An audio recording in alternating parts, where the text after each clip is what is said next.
হাদিস কোরআন দিয়ে। কিন্তু যাওয়ার পরে শফি বাবার দেখে এত ভালো লাগছে, তার চেহারাটা দেখে, তার কর্মাদি দেখে আর থাকতে পারে নাই। শফি বাবার কাছে মুড়ি ধরছে, মুড়ি ধরে মোটামুটি মাসখানিক দরবারে কাটাইছে। কাটানোর পরে বাড়িতে আসছে। খুব খেয়াল করে শুনবা মায়েরা, তোমাকে তো ভক্তি করি।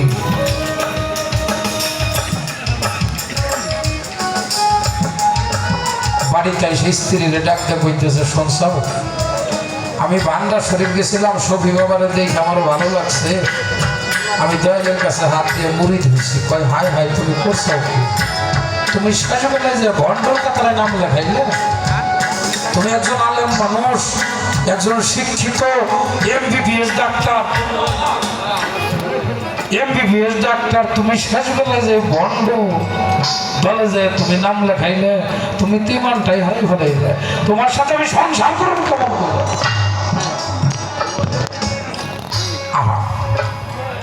আর কিছু বলে না।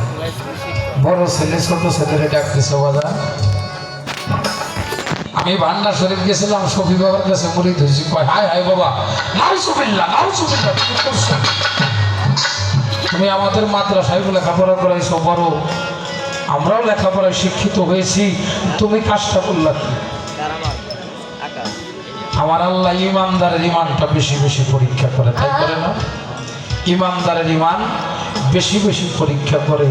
কয়েকদিন যাইতে না যাইতেই ডাক্তার নজরুলের পেটের মধ্যে ব্যথা। ডাক্তার কবিরাজ দেখায়, কেউ ধরতে পারে না।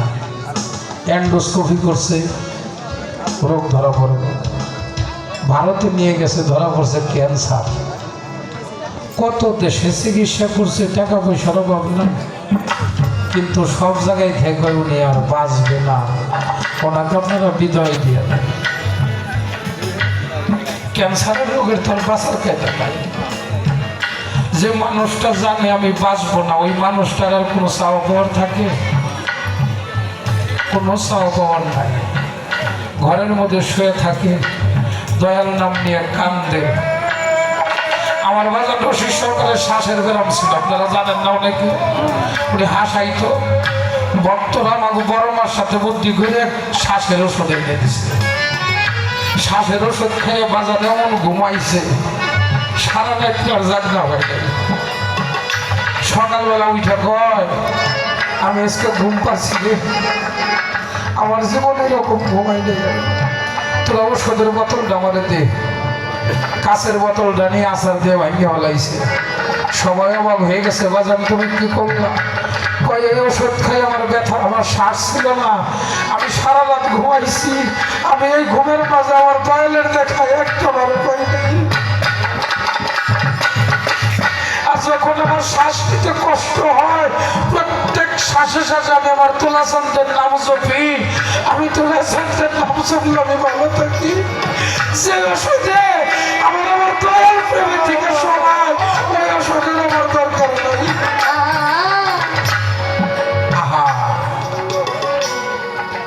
ডাক্তার নজরুল শুয়ে থাকে,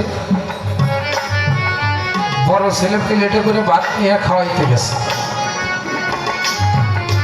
থাবাতে হাত ধরছে, ও বাজার তুমি তো আমার সন্তান, আমি তো মারাই যাব, আমার সমস্ত কিছুর মালিক তো তোমরাই, আমার শুধু মরার আগে একটা বার আমার দয়ালের দরবারে নিয়ে যাও।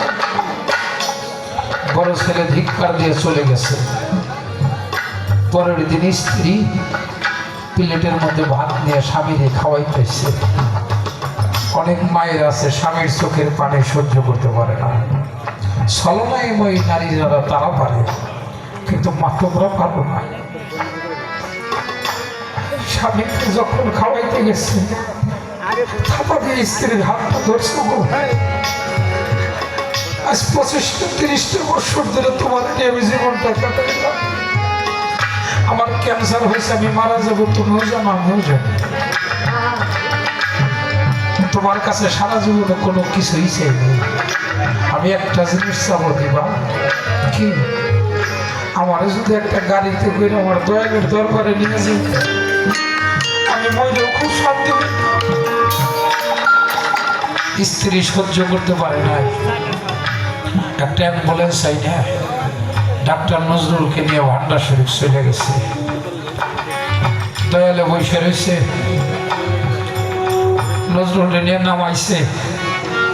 দয়ালে ভক্তি দেওয়ার কায়দা নাই, দয়াল যে কইতেছে, নজরুলের স্ত্রী যে বলতেছে, দয়াল আপনার হাতে আমার স্বামীটা হাত দেওয়ার পরে আমার স্বামীটার ক্যান্সার হয়েছে, আমার স্বামীটা যে বাঁচবে না। ডাক্তার নজরুল সামনে যায়, আরে শফি বাবার সামনে যায়, নজরুলের হাত ধরে টান দিয়ে উঠে কয়, তোর এই দেহটা না আমার দেহের মধ্যে ক্যান্সার হইল, আমি জানলাম না কেন? তোরা কত দেশ বিদেশে গেলি, কত জায়গায় চিকিৎসা করতে গেলি, তোর এই দেহটা আমারে দিয়ে গেলি, আমার কাছে একটা বার আসলি না? টান্ডা বুকের মধ্যে নিয়ে বেলাইটি সত্তা ভিতরে দান করে দিছে। ডাক্তার নজরুল বাবাজান আমার আগের থেকে মনে ভালো লাগে, 17 বৎসর বাইসে গেছে, জীবনে আর বাড়িতে আসে না। অর্থাৎ গুরুকুলে যেতে হলে লোককুল ছাড়তে হয়। যে পর্যন্ত সংসার থেকে ছেলে সন্তান স্ত্রী বন্ধু বান্ধব সবাই তারা মৃত বলে ছেড়ে দিয়েছে, তখন তারা কেবল আমার দয়াল বাবা গ্রহণ করে দিচ্ছে। তার ভিতরে বাহিরে গো শয়নে শত বুঝে কাছে মজিবর পাগলারে আগর মাঝে বুঝে কাছে আগর মাঝে বুঝে কাছে মজিবর কাছে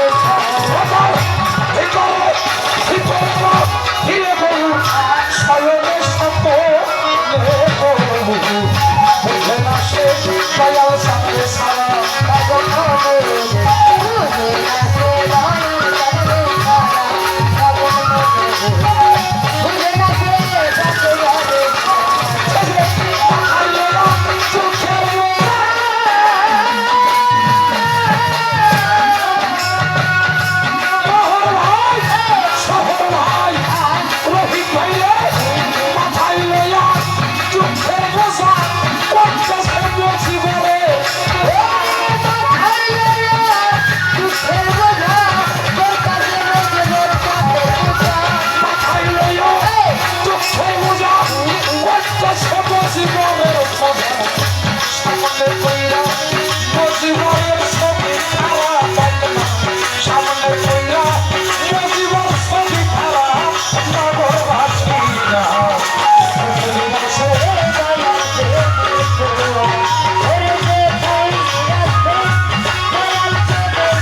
থাকে মোহর ওই মজিবর চাঁদের প্রমাণে তার যায় আসে না এই সমাজের ভালো মন্দ। আমি শহর বাড়ি জিগাই বিয়ে ভাই ঘর বাড়িতে এই সাবরা এই 27 দিন মেলা করেন, মেলা কমাইতে পারেন না? আমার বাপে না করছে। আমরা 3 ভাই মানুষের কাছে ভিক্ষা করি, 3 ভাই মানুষের কাছে ভিক্ষা করি, বাবার নামে রোষ করি। বাবাই কইয়া গেছে গান বাদ দেওয়া যাবো না, এই জন্য 3 ভাই মিলে মানুষের কাছে ভিক্ষা করি।